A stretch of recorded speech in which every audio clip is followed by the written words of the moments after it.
In the quiet town of Pine Hill, nestled among tall pine trees and sleepy roads, 25-year-old Sarah Whitman was trying to rebuild her life. She had recently separated from her husband and was now raising her 6-year-old daughter Ella on her own. The two lived in a small rented house with peeling paint and a squeaky screen door, but to Sarah, it was a fresh start. She worked long shifts at a local diner, balancing trays of coffee and burgers, while always keeping one eye on the clock. Ella was the light of her life, a bright, imaginative girl who adored stuffed animals, loved coloring books, and often pretended she was a fairy with magical wings. Neighbors would see Ella outside, dancing barefoot in the grass or riding her small pink bike with training wheels up and down the street. Her laughter echoed through the neighborhood, and many people found her energy infectious. For a while, things seemed peaceful.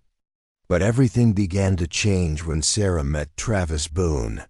Travis was 19, tall and confident. He had messy hair, a loud laugh, and a reckless charm that Sarah found exciting. They met at the diner where Sarah worked. He came in regularly, flirted with her, and eventually convinced her to go out with him. At first, it was innocent late-night drives, take-out food, and hours of talking about broken dreams. Sarah, still wounded from her divorce, felt noticed. Again, it didn't take long before Travis moved in. He had no job, no income, but promised he would get back on his feet soon.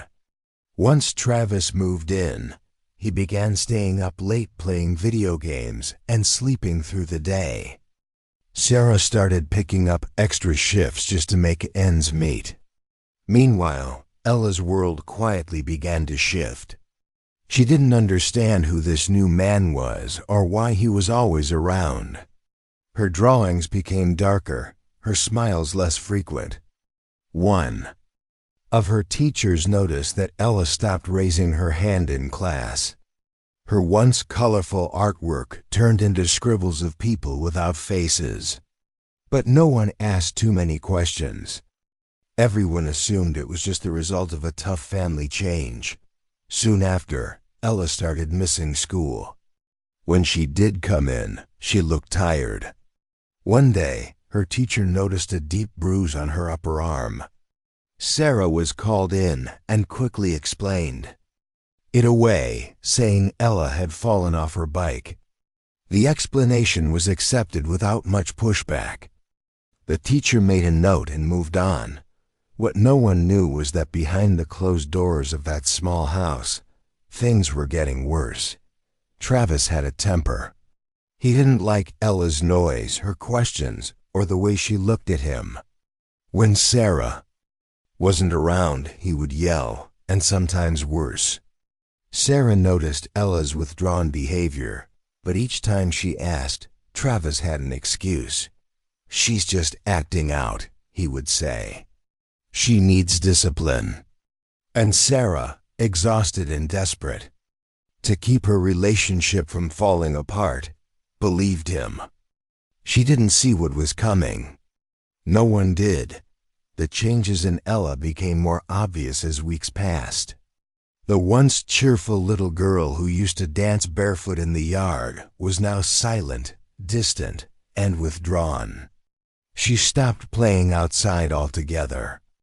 Her pink bike collected dust on the porch, and her coloring books remained untouched. Inside the house, she spent most of her time in her room with the door closed. If neighbors caught a glimpse of her through the window, she often looked pale, her face marked by sadness that didn't belong on a child. So young Sarah continued working longer hours at the diner, trying to support both her daughter and Travis. She often came home exhausted, falling into bed without asking too many questions. When she did notice bruises on Ella's arms or legs, Travis was quick with explanations. "She tripped. She's always clumsy. She's not listening and needs to learn." At first, Sarah was hesitant.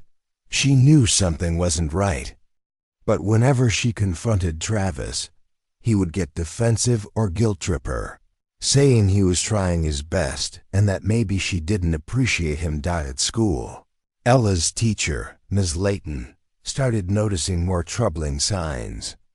Ella's attendance had become inconsistent, and when she did show up, she flinched when touched and avoided eye contact. Ms. Layton reported her concerns to Child Protective Services. A caseworker made a surprise visit to the home, but by the time she arrived, Sarah had already been warned by a phone call from a friend that someone was coming. She scrubbed the house clean, dressed Ella in fresh clothes, and practiced answers with Travis. When the caseworker asked Ella if she felt safe, the little girl glanced at Travis and nodded that the visit was short. Nothing in the home seemed out of place. The report was filed as inconclusive, and the case was quietly closed.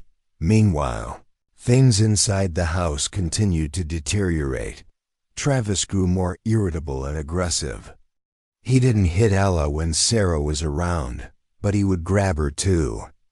Hard, scream at her for making noise, and force her to stand in the corner for hours. He started locking her in her room during the day. The only light in her world came from a small nightlight shaped like a unicorn, which flickered constantly. One night, a neighbor spotted Ella standing alone on the porch in the cold, barefoot and shivering. Her small arms were wrapped tightly around her body. When asked if she was okay, she nodded silently and turned to go back inside. The neighbor hesitated, torn between concern and fear of overstepping boundaries. In the end, they didn't make the call. Ella's absence from school became more frequent. Her teacher continued to follow up, leaving voicemails that were never returned. Eventually, Ms. Layton began to suspect that Ella wouldn't be coming back. The bright little girl she once knew was slipping away, and no one seemed willing to stop it. Behind the closed door of that quiet house, Ella's cries went unheard. And in a town where people preferred to mind their own business, a silent tragedy was unfolding, one that no one would recognize until it was far too late. It was a cold and quiet Thursday night in January when the emergency call came through. Sarah's voice on the phone was panicked, frantic, nearly incoherent. She told the 911 operator that her daughter wasn't breathing. Within minutes, flashing lights lit up the street as paramedics and police rushed to the small house on the corner of Pine Street. What they found inside would haunt them for years. Ella was lying on the living room floor, wrapped in a worn blanket. Her body was lifeless. Her skin was cold to the touch. The paramedics immediately began CPR, but the signs were clear. She had been gone for some time. Her lips were blue, and her breathing had stopped long before the call was made. Her small arms were covered in dark bruises, and there were deep, raw bite marks across her chest and legs. Some were fresh, still bleeding, while others had already begun to scab over. One arm was broken, twisted at an unnatural angle. The look on her face was empty, the spark in her eyes gone forever. Sarah stood nearby, shaking, repeating the same story. She said Ella had fallen down the stairs, and she found her like that. But first responders knew immediately that the injuries didn't match that explanation. The level of trauma on Ella's body was brutal, far beyond what a fall could cause. Something was terribly wrong. Travis was in the kitchen when police arrived, silent and motionless, his eyes empty. He claimed he had been asleep when it happened and didn't hear anything unusual. His lack of emotion struck everyone as strange. He didn't ask if Ella was okay. He didn't try to comfort Sarah.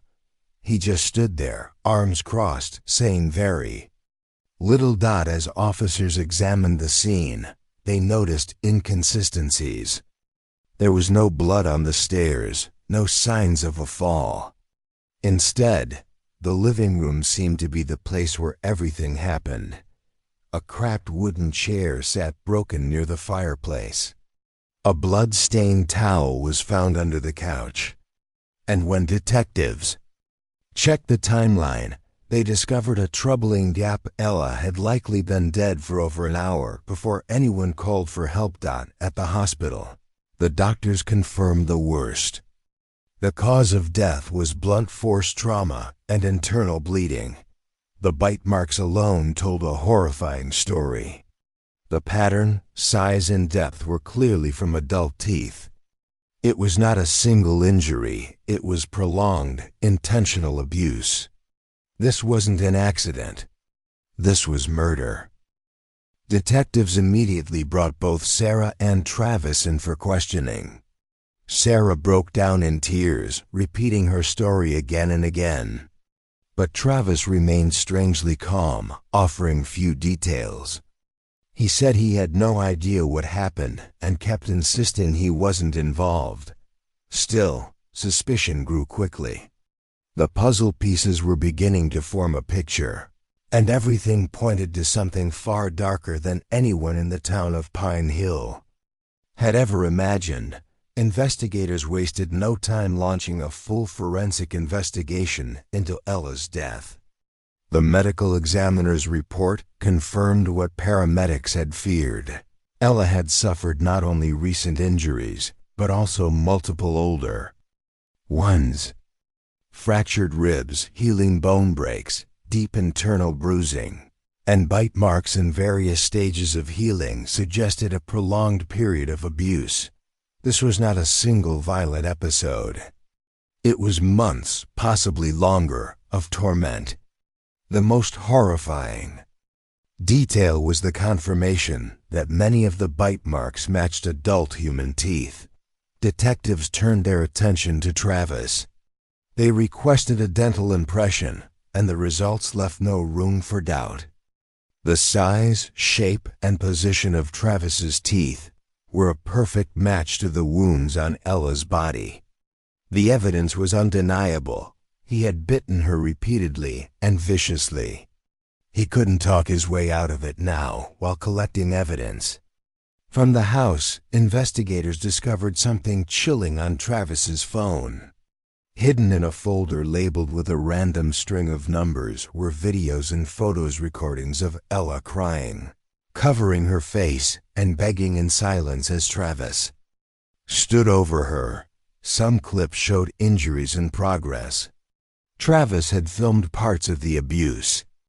To those watching, it was impossible to imagine how anyone could record such suffering without stepping in to help.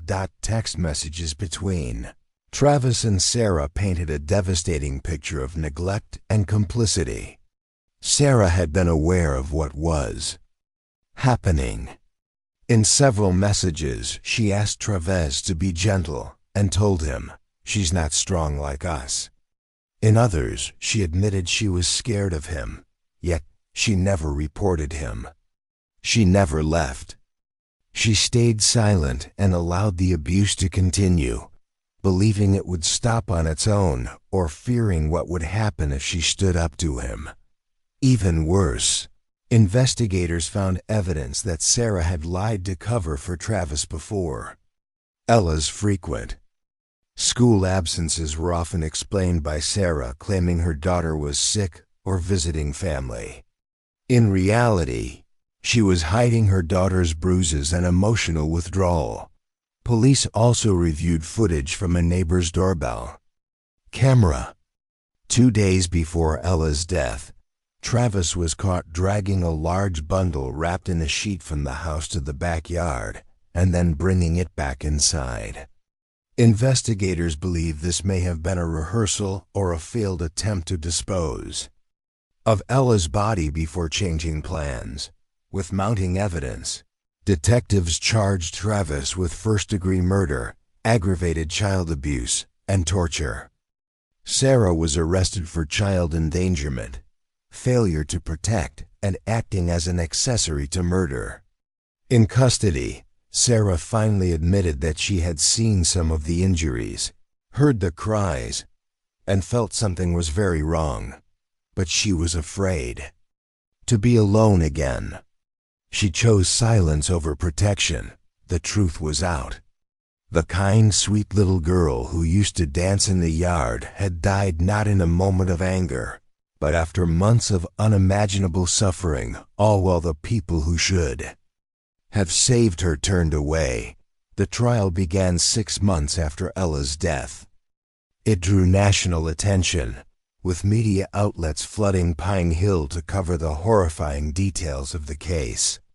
People who had once passed Sarah and Ella at the grocery store or waved at them from across the street now stood behind barricades, holding signs demanding justice for the little girl whose life had been stolen in such a brutal way.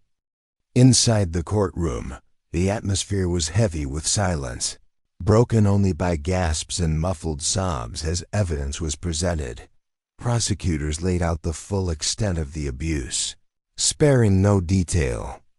They showed the bite mark analysis, the autopsy report, and the disturbing videos found on Travis's phone.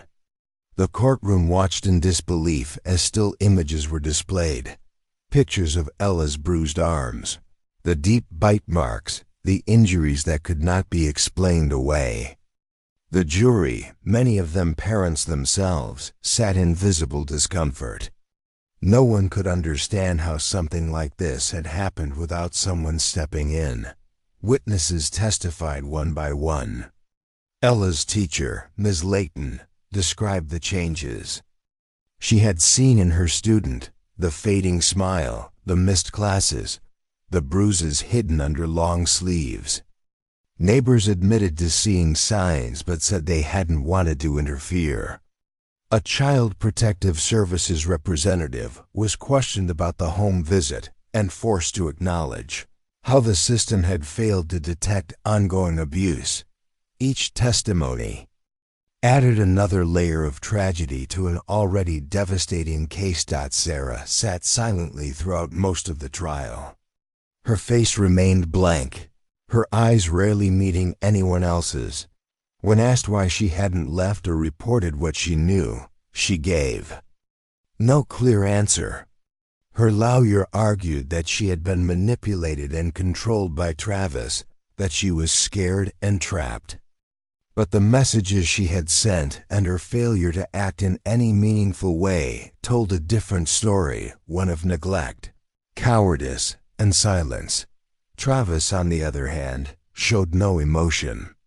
He stared ahead, unblinking, as the evidence piled up against him. When asked if he wanted to speak on his own behalf, he declined. He offered no apology, no explanation, no remorse. In the end, the jury took less than 2 hours to reach a verdict. Travis Boone was found guilty on all counts and sentenced to life in prison without the possibility of parole. Sarah Whitman was sentenced to 25 years for her role in enabling the abuse and failing to protect her daughter. She would serve her time in a state correctional facility, far from the town that once knew her as a struggling mother trying to start over. After the trial, the town of Pine Hill held a candlelight vigil for Ella.